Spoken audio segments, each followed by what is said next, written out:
Coach asked Sean about the 8-0 run that they had to end the first half to kind of cut the deficit, and kind of what your mindset was at halftime. And he mentioned not playing down to the opponent, but what did you see from the team picking it up in the second half? I think it was a 12-2 run they started with. You guys started with in the second half. Certainly disappointed with the end of the half. I remember it being 40-32. That's when that got funky to me. I didn't realize it was that big a run. But we didn't put him in a good position. We as a staff, which is me, called the play that didn't make any sense, and we just didn't take advantage of our personnel, and we kind of blew a possession. And then I was mad, and then we didn't defend, and then they scored again.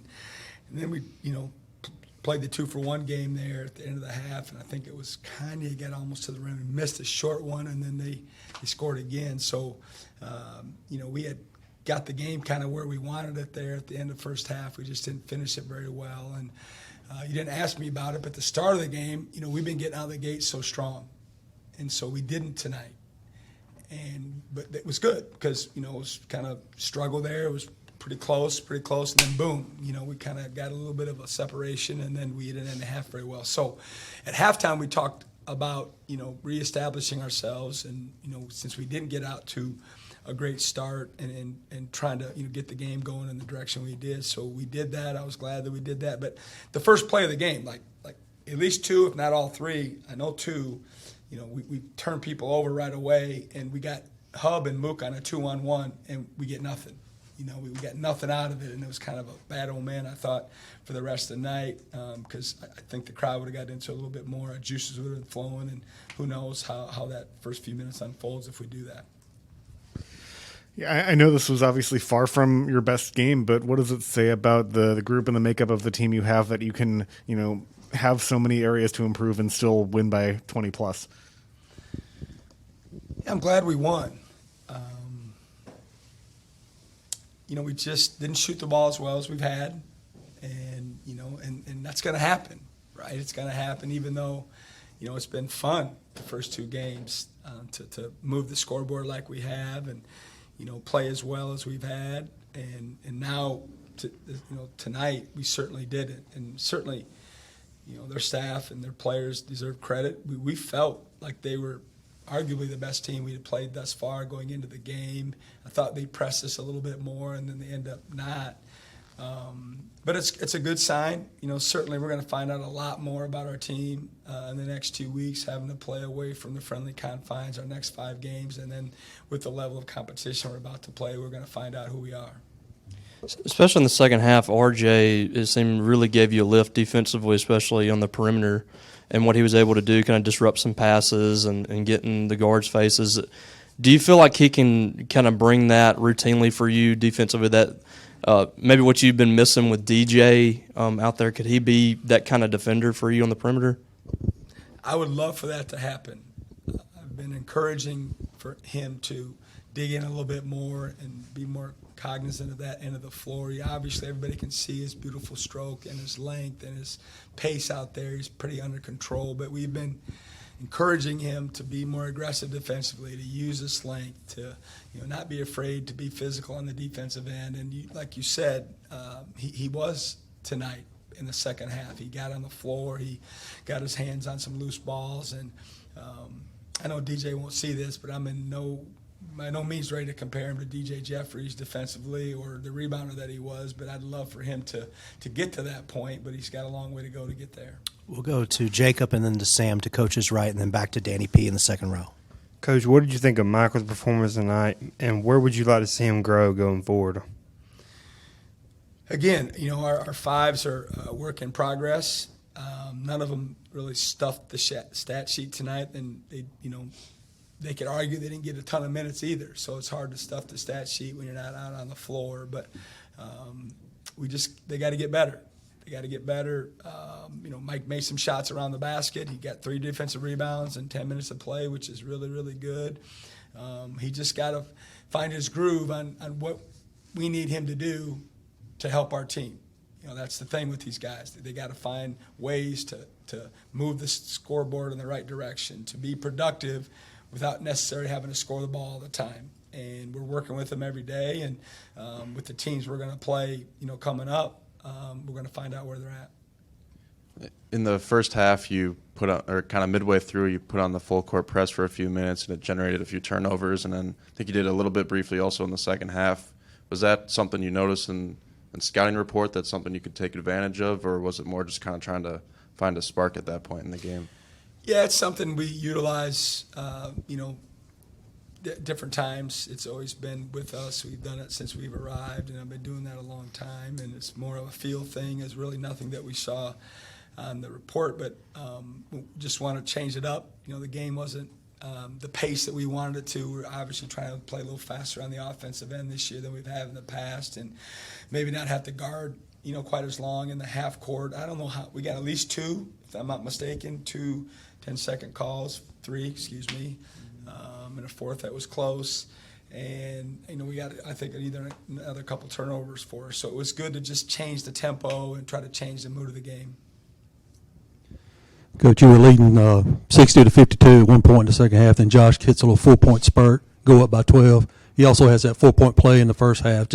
He seemed to be Johnny on the spot. Whenever you needed a big basket, he was there. Just talk about his effort. He was. The radio guys asked me about that. We had a group in there.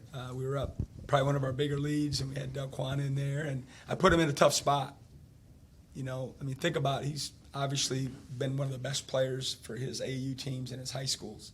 And so now here he is in the second half, sitting on the bench and coming off cold and expecting him to play well.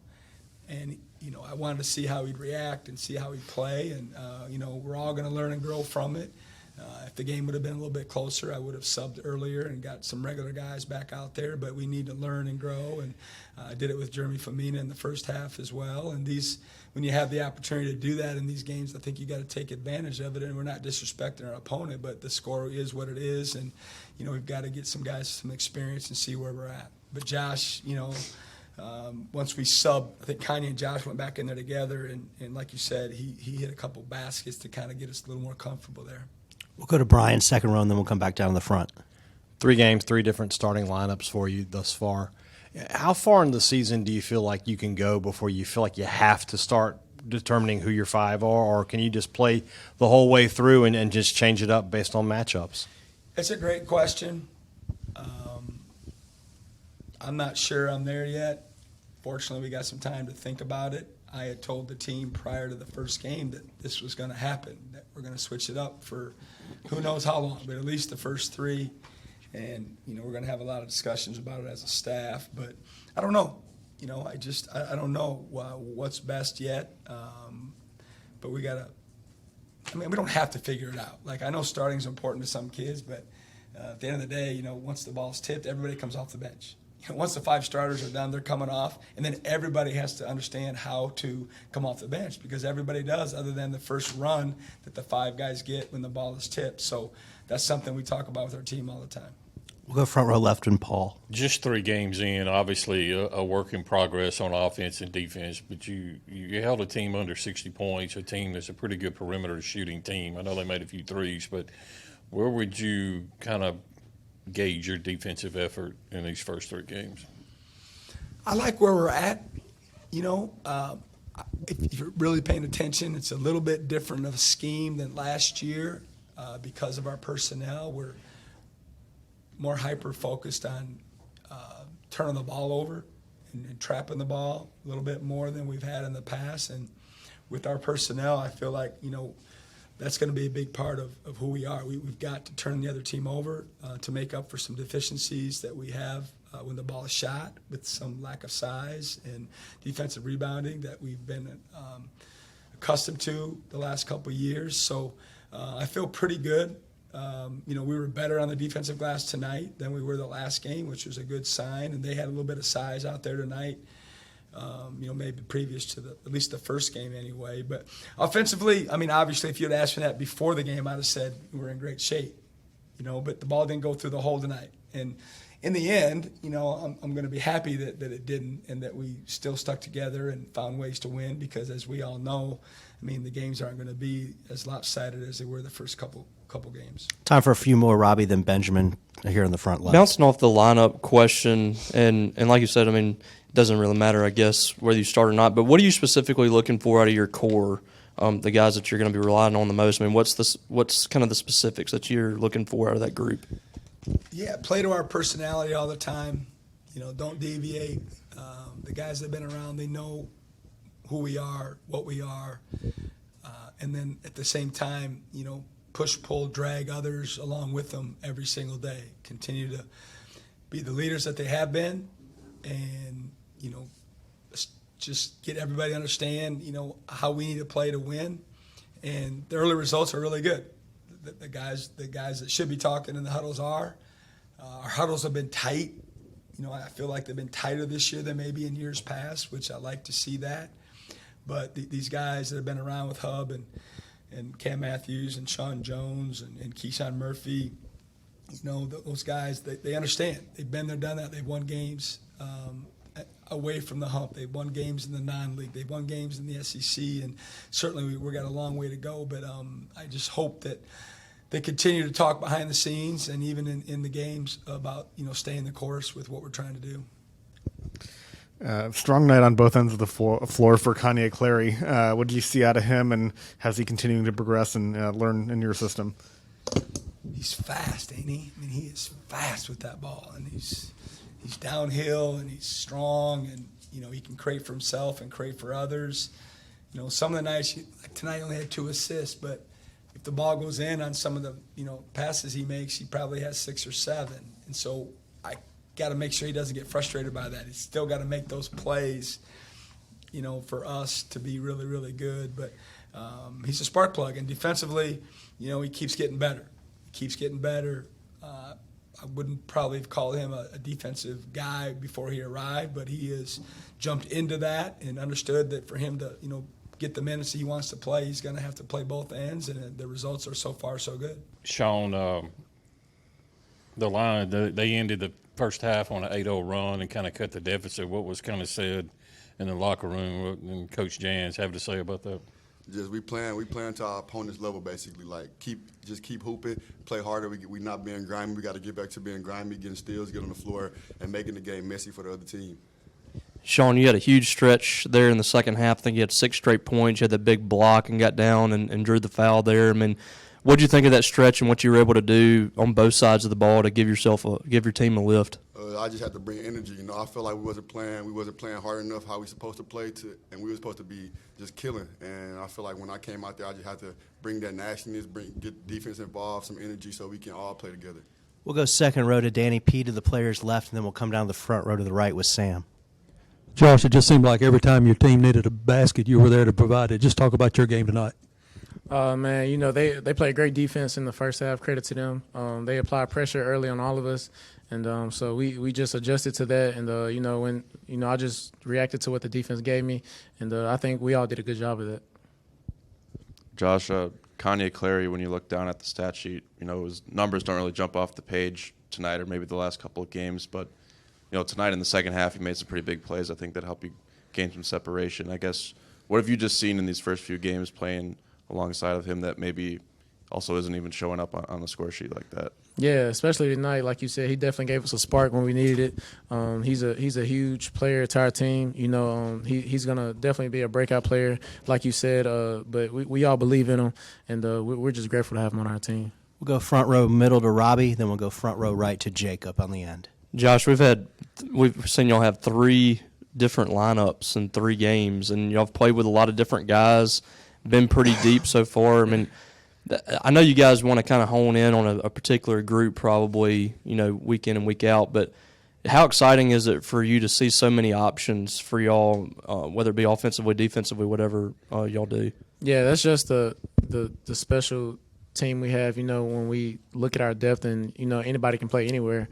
And, not a lot of teams have that. And when you look on the bench and you see 5, 6 guys that are ready to battle with you and can go, it's just a blessing to have. So, Josh, what have you seen from some of those guys in the post like Michael, Keyshawn, and guys so far? Yeah, I've seen a lot of toughness. You know, they work hard in practice. You know, it's not easy in the paint, so you know they got a lot of pressure on them. But I think they're doing a tremendous job. You know, in practice and in games, holding down their own, and you know we're just grateful to have them. We'll go to the players left with Paul and Benjamin on the front row. Then we'll go to David in the middle. Sean, this offense tonight wasn't clicking like we saw the first two games, but the guys are still able to put up 80 points. What does it say about this team and the depth they have on the offensive end? You know, we have our offensive guys, but most nights we rely on our defense. You know, we come out and play defense, then the offensive side will figure it out. We got to transition, we get our points there. Yeah, Sean, I was going to ask about the defense as well, specifically in the second half, holding them to 22 points, under 30% shooting. What changed on that end of the floor defensively, and what was the discussion in the locker room at halftime? Just realizing how we was playing, not grimy, finishing. We didn't have enough. We didn't have more deflection than them coming out of halftime, and we knew if we don't have that, then we're not playing our type of basketball. And we figured that out, and then we got straight to it. Got time for a couple more for the players. Sean, was there a weird feel to this first half of the game? Josh doesn't take a shot for 8 minutes, and Cam doesn't draw a foul for 9 minutes, and it just things weren't developing like they normally do. But when y'all got back to playing normal ball, just ran away with it. You know, it's basketball. Everything's not gonna go their way every night. You know, but they stick with it, and they still believe in the other guys that they have around them to get the job done when they can't. But I know they're gonna figure it out.